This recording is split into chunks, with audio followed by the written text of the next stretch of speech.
Friends, it has been 1 year since Bashar al-Assad's government was toppled in Syria. Bashar al-Assad was pro-Russia and pro-Iran. After Western intervention last December, his regime came to an end. After this, a narrative was promoted that a new rise would take place in Syria and that a new beginning would be seen. After Assad's departure, Ahmad al-Shara was installed in the country. But when we look at the situation in Syria today, 1 year later, not much has changed. Even today, Syria is standing at a dangerous crossroads. Of course, power has been handed over to a new president. But the old battle lines still exist in the country. Syria is struggling to stand on its own feet. It would not be wrong to say that Syria has moved from one phase of uncertainty into another phase of uncertainty. For decades, Syria was ruled by the Assad family. Under Bashar al-Assad's rule, Syria had become an important part of Iran's axis of resistance. Syria was helping Iran to counter the influence of Israel and the United States in the Middle East. As we can see on the map, Syria connected Iran and Lebanon through a land route. Syria acted like a land bridge between Iran and Lebanon. Under the Assad regime, Iran was able to send weapons and funds to its proxy Hezbollah in Lebanon through Syria. Iran was able to take advantage of Syria's geography. Syria shares its borders with Israel. This provided Iran with strategic depth. Under Assad, Syria became part of Iran's axis of resistance because both had common enemies. Both opposed Israel and opposed regime change operations by the United States.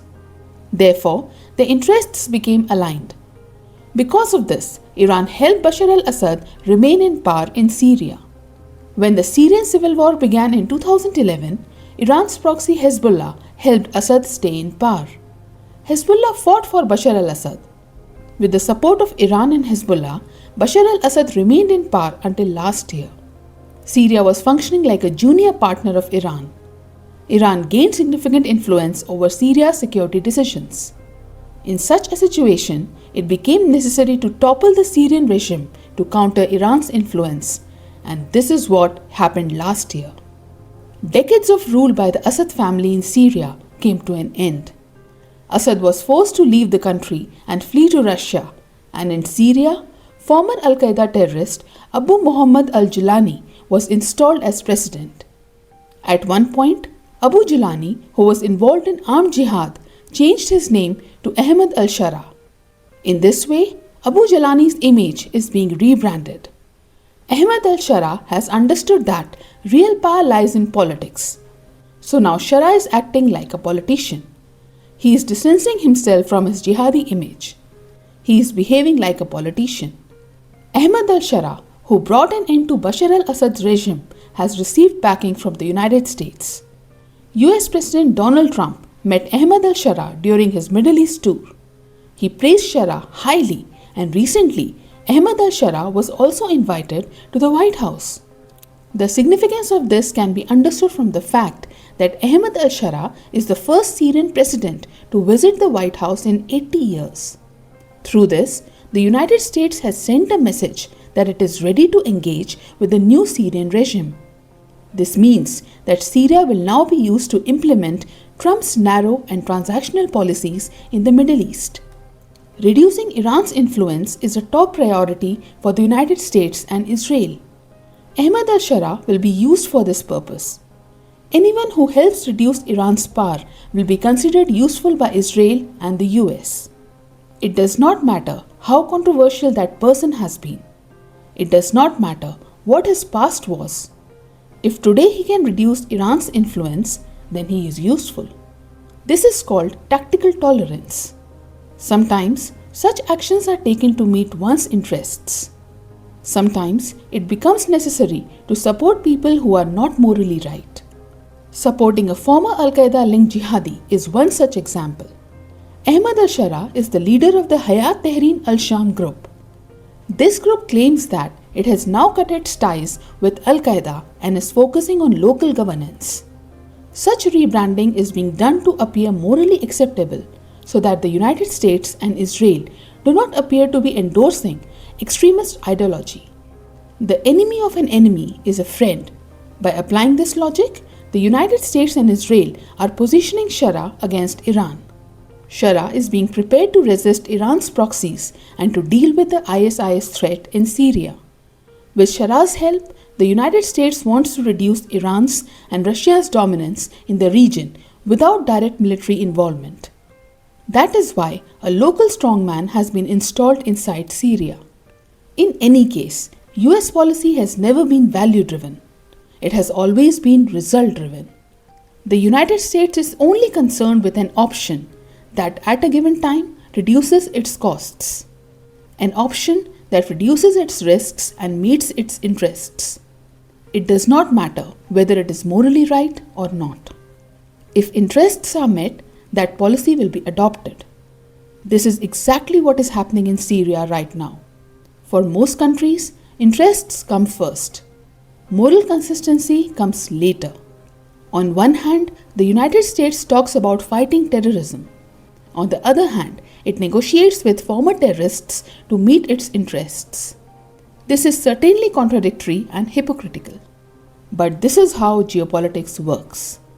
Most countries choose the least dangerous option for themselves rather than the morally correct one. So Syria is currently turning into a battlefield of a proxy war between the West and the Russia-Iran axis. This is Syria's dark reality at the moment. The road ahead will not be easy for Ahmad al-Shara because Syria is not an ordinary country. At present, Syria is deeply fractured along ethnic, religious and political lines. Years of civil war have caused society to collapse. Trust between communities has broken down. Institutions have been destroyed and those that remain are extremely weak. The economy is in a very bad condition. Syria's economy is almost non-existent at this time. The long and brutal civil war has devastated Syria's economy. It has dealt a severe blow to industries, trade and jobs. Ahmad al-Shara has inherited this kind of miserable economy. Since coming to power, Ahmad al-Shara has not proven successful in containing sectarian violence. In Syria, under the protection of the new regime, Sunni groups are targeting minority communities. There are reports of violence against Shias, Christians, Alawites, Druze, and Kurds in the country. Shara has failed to contain sectarian violence. So far, Ahmad al-Shara has not been able to guarantee the security of minorities. The political rights of minorities in Syria remain uncertain. The Assad regime has ended, but the insecurity of minorities has not ended. Human rights groups are raising questions about the Ahmad al-Shara regime. According to them, the group led by al-Shara, Hayat Tahrir al-Sham, has committed war crimes. These are being overlooked. They believe that the United States is prioritizing political convenience over justice and is supporting the al-Shara regime. This sets a very dangerous precedent. Ignoring past crimes for political convenience is an invitation to a humanitarian disaster. Even today, millions of Syrians are in urgent needs of humanitarian assistance. The civil war has completely devastated Syria's economy. The country is suffering from hyperinflation. Exports are almost negligible. The value of the Syrian currency has fallen drastically. More than half of Syria's population has been displaced. Either they are displaced within Syria or they are forced to live as refugees outside the country. People's homes have been destroyed. Entire cities have been flattened. People receive electricity for only a few hours a day. Water supply networks have been destroyed. They are non-functional. Power grids are not working. More than 90% of Syrians are living in poverty. There is a severe food insecurity in the country. Children are suffering from malnutrition. Aid delivery in Syria is also not smooth. There is massive corruption in aid distribution. Shortage of aid is a major problem.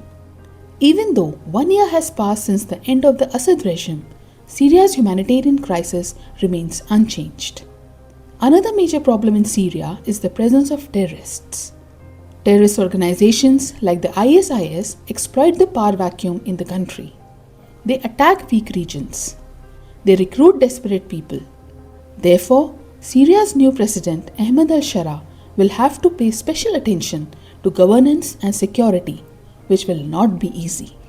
Rebuilding a completely destroyed nation will not be easy. Reconstruction will involve enormous costs. Roads have been destroyed, hospitals are damaged, schools have been completely ruined. The cost of rebuilding will run into hundreds of billions of dollars. Without large-scale international support, Syria's reconstruction is not possible. The longer the delay, the greater the instability will grow. In addition, Al-Shara will also have to navigate external pressure. Russia has military bases in Syria.